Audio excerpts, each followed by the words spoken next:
Hey everybody, it's Irene with BrainStormAcres, and today I am going to do a little tour of the greenhouse and then do some cleanup.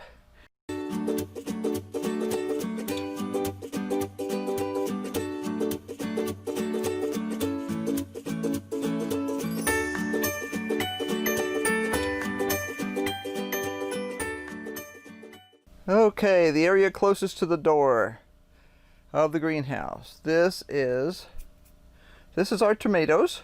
These are seedlings that were started from, these are clones. They were actually cuttings off of the existing tomatoes in both the garden and in the greenhouse. So we have Granadero, which is a paste tomato, Gardener's Delight, which is a cherry tomato, and I also believe we have a big beef in here. I think this guy down here is a big beef. Just kind of tossed them in there to see if they were going to do anything. Obviously we have some ripe fruit on there, so it's time to pick again. This is not the first time we've picked. I've gotten both Granadero and Gardener's Delight cherry tomatoes off of this. This mess down here is some Dutch buckets that have been pulled off the system. I am going to be doing some more of that today, and I'll show you why. This used to be watermelons. Now I say used to be because we harvested the last watermelon yesterday. I'm going to be double checking to make sure I haven't missed any, but I don't think I have. We got 2 watermelons out of these two plants. You know, it was totally potluck as to whether it was going to work. It did work. That's awesome. So it's time for them to go. They're not particularly healthy. They have white fly, they have fungus, and to be honest, we're supposed to hit 28 degrees on Tuesday. So I would prefer to put my efforts into something that I definitely know will probably produce some fruits or some veggies of some sort. So these are going to be going. This poor sad plant down here is a pumpkin, and as you can see, it also looks very scraggly. We never got anything bigger than silver dollar size. It instantly became ill when it came in here, just totally instantly. So I have to look at disease resistance. I believe this one probably has none, and that's obviously not going to work in our environment. So I will be choosing something different to plant next year. Some of these are doing really well. They're putting on new fruit. You can see we have a nice fruit right there, and there's a couple more up in here. This one is not doing all that well. It comes and goes, but I may take it out. We'll see. This is one of the older plants in here. We have plenty of fruit on some of the other ones. And again, the plants in this particular bucket are now starting to look a little shaggy. That's the oldest group out here. This group here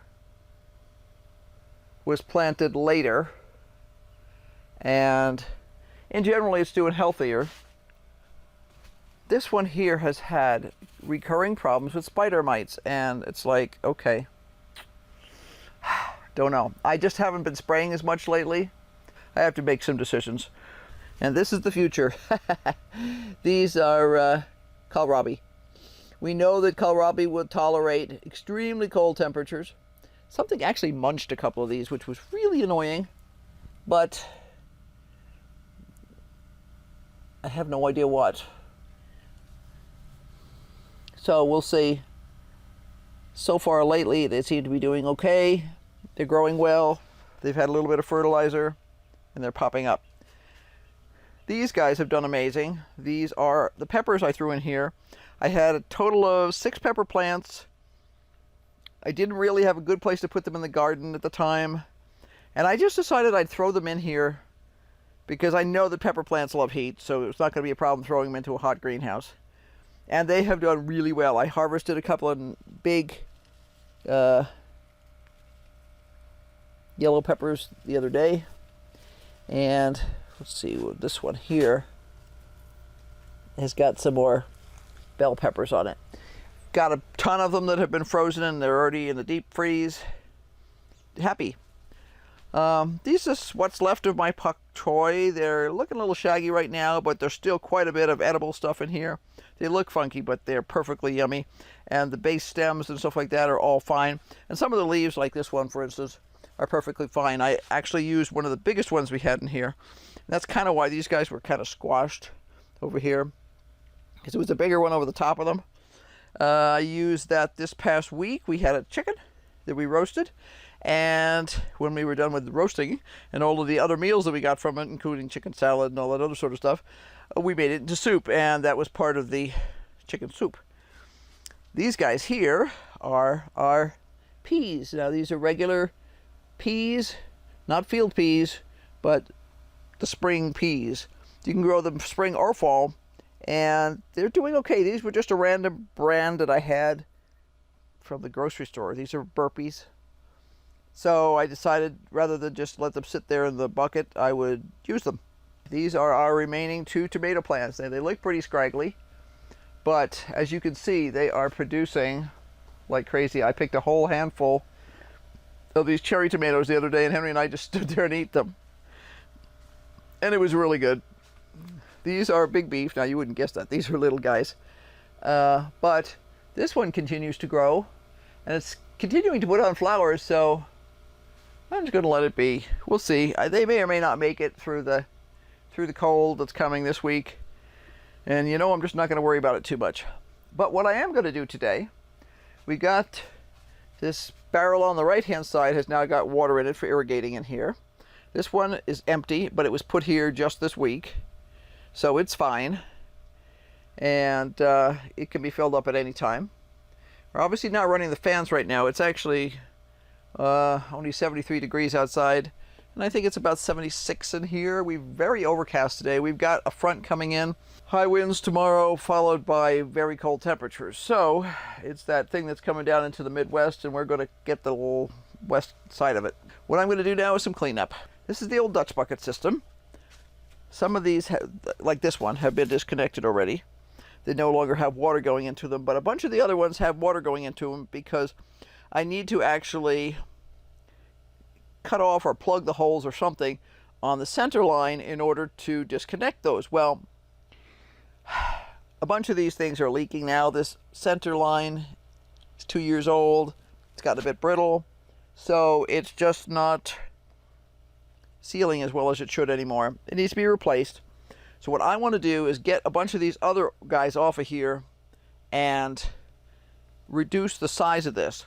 The goal eventually is to move this whole thing, but the easiest way to do it is just get some of this other stuff cleaned up first, sort of stages, and then we'll get around to other things. So first things first, just want to get these out of the way so that I have room, and I've got a while before this runs again, so I have time to work out the details, because these are all connected still.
See where all that stuff's missing now.